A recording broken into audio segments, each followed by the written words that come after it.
Something tells me this is no mere adventure story.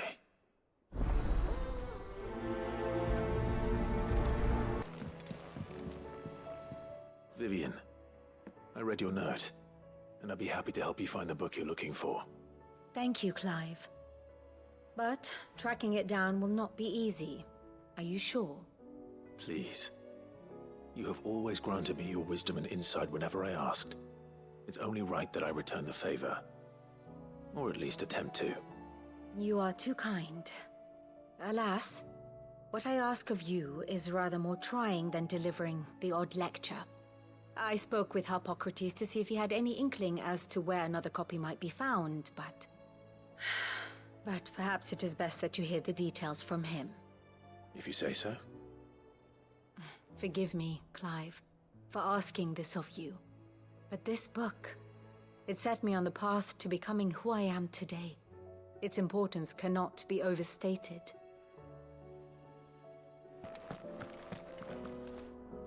Ah, Clive, my boy. What a pleasure it is to see you. Harpocrates. There's something I need to ask you. I've been charged with locating a book called From a Distance. Then you seek a rare gem indeed.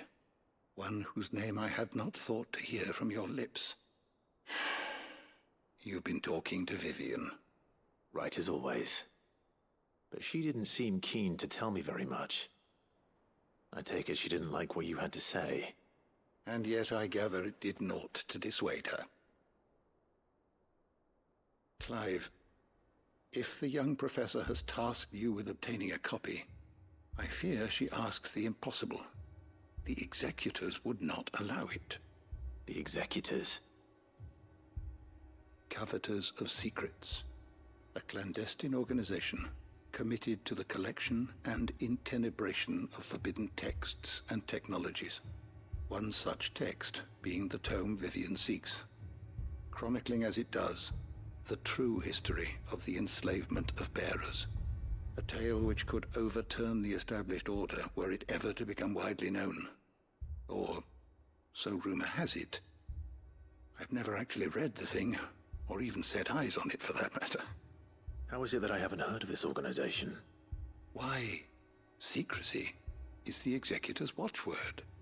They lurk in the shadows, emerging only to seize that which must be seized, be it books, inventions, or people, before disappearing again, leaving nary a trace. Which would explain why Vivian's copy was snatched from her grasp not long after she found it. By the hand of the executors, yes.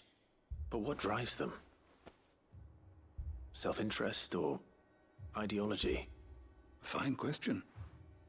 Sadly, all that is known of the executors can be recounted in a single breath. You may just as soon ask me of their origins, numbers, or the identities of their leaders. Any answer I give would be pure speculation.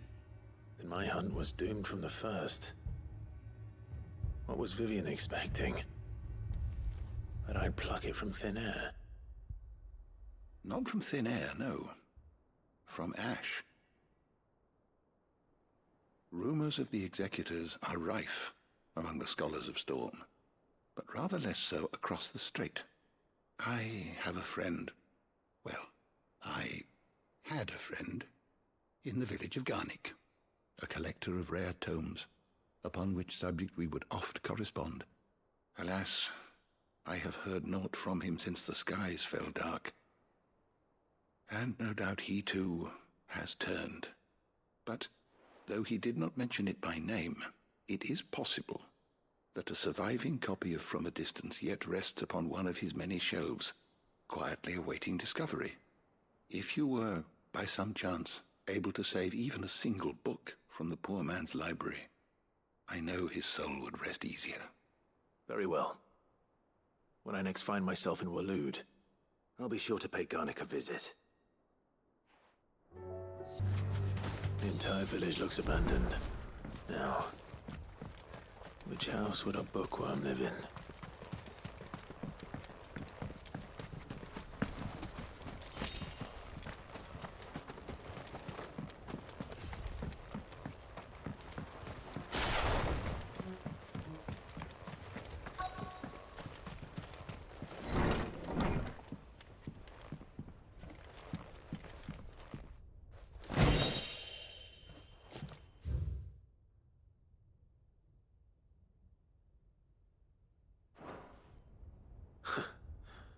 His interests were certainly varied.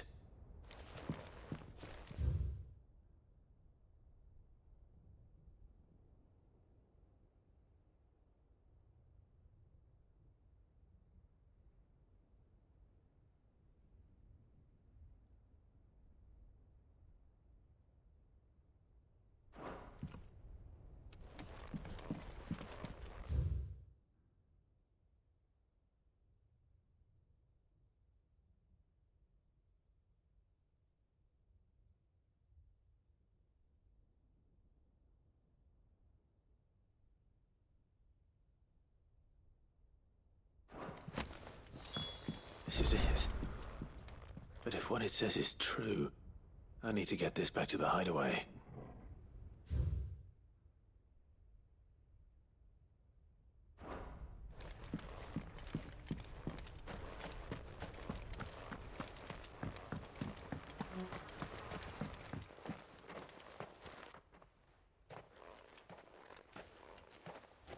Leaving so soon, stranger? We've been watching you. From a distance, so to speak. Subtle. I know who you are. Then we need not waste time on introductions. Hand me the book. Leave it in our care and return to your life. Your care? Do you mean to burn it, or bury it? That is not my decision to make. But by one means or another, its contents shall be removed from the common record. Then I'll have to politely refuse. I won't let you erase our history. Then we find ourselves at an impasse. Very well. The book can just as easily be pried from your dead hand.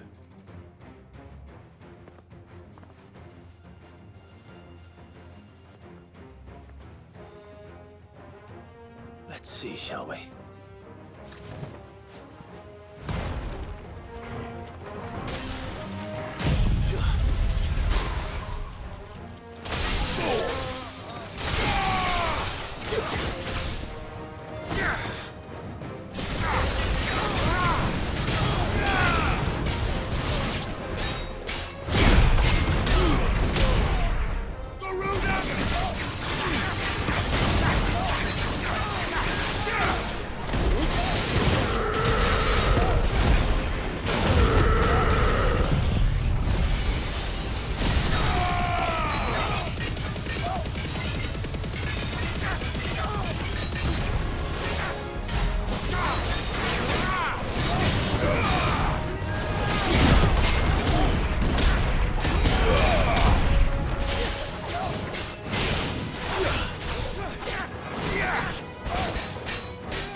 Impressive. But we have other means. We shall claim the book yet. Why do you want it so badly anyway? It lays out in no uncertain terms the vanity and avarice of mankind. It tells the shameful history of the persecution and oppression of a gifted few by a giftless many. Would you say that this interpretation was correct? I don't know. You don't know. Your sword may be sharp, but your wits are dull. So let me answer for you. There is no correct interpretation of history. That a series of events took place may be proved beyond a doubt. But there can be no single, immutable explanation as to why they came to pass. It is a question of numbers and of belief. If enough people believe that a set of events occurred for a reason, that belief becomes the truth. So you're trying to control the truth? We are trying to protect people from themselves, from knowledge that would bring them naught but pain. That is all. You may keep the book, for now. The world is small. We shall meet again. Until then. Wait! Damn it. Let's get this back to Vivian. Perhaps she can explain what that was all about. Vivian. I found it. The book you lost.